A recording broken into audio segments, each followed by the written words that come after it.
Assalamu alaikum. How are you all? I hope you all are doing well. So today we are going to discuss about Newton's law of gravitation or Newton's law of universal gravitation. ठीक है, तो Newton's law of universal gravitational states that, पहले इसकी statement पढ़ते हैं फिर समझते हैं कि हमें क्या कहता है। कहता है कि every body in the universe attract every other body with force which is directly proportional to the product of their masses and inversely proportional to the square of the distance between their centres. ठीक, अब कहता है कि हमारी universe के अंदर जो भी बॉडी है वो दूसरी बॉडी को अट्रैक्ट करती है एक फोर्स के साथ।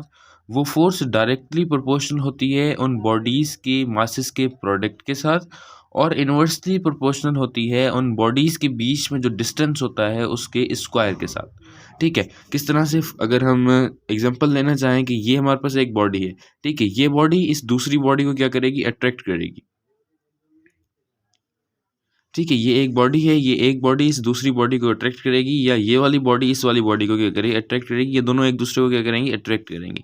ठीक है, अब इसका मास जो है m1 है, इसका मास जो है m2 है। अब ये एक दूसरे को जिस फोर्स के साथ अट्रैक्ट करेंगी वो फोर्स डायरेक्टली प्रोपोर्शनल होगी इन दोनों बॉडीज़ के मासेस के प्रोडक्ट के साथ और यही फोर्स जो है वो इन्वर्सली प्रोपोर्शनल होगी इन दोनों के बीच में ये जो डिस्टेंस है r इसके स्क्वायर के साथ। ठीक है, इसके स्क्वायर के साथ क्या होगी, इन्वर्सली प्रोपोर्शनल होगी। ठीक है, अब कहता है कि to understand this law let us consider two bodies of masses m1 and m2 the distance between their centres r। अब इस लॉ को समझने के लिए हमने क्या किया, एक मास ले लिया m1, एक मास ले लिया m2 और इनके बीच में हमने जो डिस्टेंस रखा वो क्या रखा, r रखा। According to the statement, force of attraction between two bodies is directly proportional to the product of their masses। अब जैसे हम अभी अभी स्टेटमेंट के अंदर पढ़ के आए हैं कि इस लॉ के मुताबिक इन दोनों बॉडीज़ के बीच में जो फोर्स ऑफ अट्रैक्शन है वो डायरेक्टली प्रोपोर्शनल होगी इन दोनों के मासेस के प्रोडक्ट के साथ। यानी कि force of attraction directly proportional है, इसका मास m1 है, इसका मास m2 है, तो हम इन दोनों की क्या कर ली, प्रोडक्ट कर ली m1 और m2। ठीक है, अब कहता है कि the gravitational force of attraction is inversely proportional to the square of the distance between their centers of the masses of the bodies। ठीक है, किस तरह से कि कहता है कि f is directly proportional to 1/r²। ठीक है, ये क्या है, 1/r² से इन्वर्सली प्रोपोर्शनल, यानी कि r डिस्टेंस दोनों बॉडीज़ के बीच में जो डिस्टेंस था, ये दो बॉडीज़ हैं इनके बीच में जो डिस्टेंस r है, इस डिस्टेंस के वो स्क्वायर के इन्वर्सली प्रोपोर्शनल है। यानी कि r के स्क्वायर, इस r² के साथ ये क्या है, इन्वर्सली प्रोपोर्शनल है। इसे हमने क्या किया, इक्वेशन नंबर 1 का नाम दे दिया और इसको हमने इक्वेशन नंबर 2 का नाम दे दिया। अब कंबाइनिंग इक्वेशन 1 एंड इक्वेशन 2, अब इक्वेशन नंबर 1 और इक्वेशन नंबर 2 को हम क्या कर लेते हैं, कंबाइन कर लेते हैं। इक्वेशन नंबर 1 हमारे पास क्या है, f is directly proportional to m1 and m2। So f is directly proportional to m1 m2 और जो इन्वर्सली प्रोपोर्शनल है r² के साथ, और ये हमने r² यहीं नीचे रख दिया। ठीक है, अब हमें ये बात पता है जब भी हम प्रोपोर्शनलिटी की साइन को ख़त्म करते हैं तो हम कोई ना कोई कांस्टेंट पुट करते हैं। सो यहाँ से भी हमने प्रोपोर्शनलिटी की साइन को रिमूव करके एक कांस्टेंट पुट कर दिया g।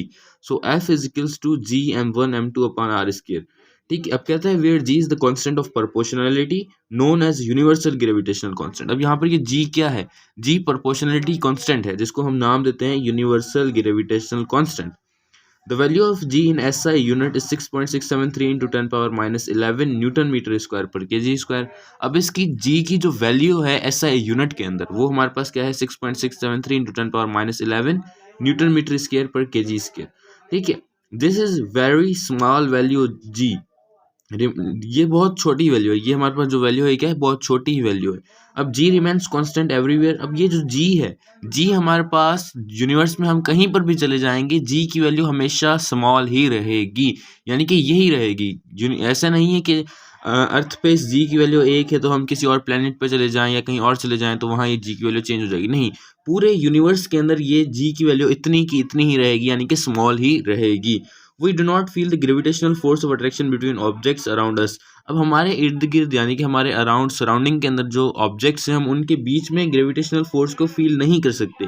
क्यों फील नहीं कर सकते, due to the very small value of g, क्योंकि इस g की जो वैल्यू है वो बहुत ही स्मॉल है। But it exist everywhere in the universe, लेकिन ये यूनिवर्स में हर जगह पर एग्जिस्ट करती है। So that's all about Newton's law of universal gravitation.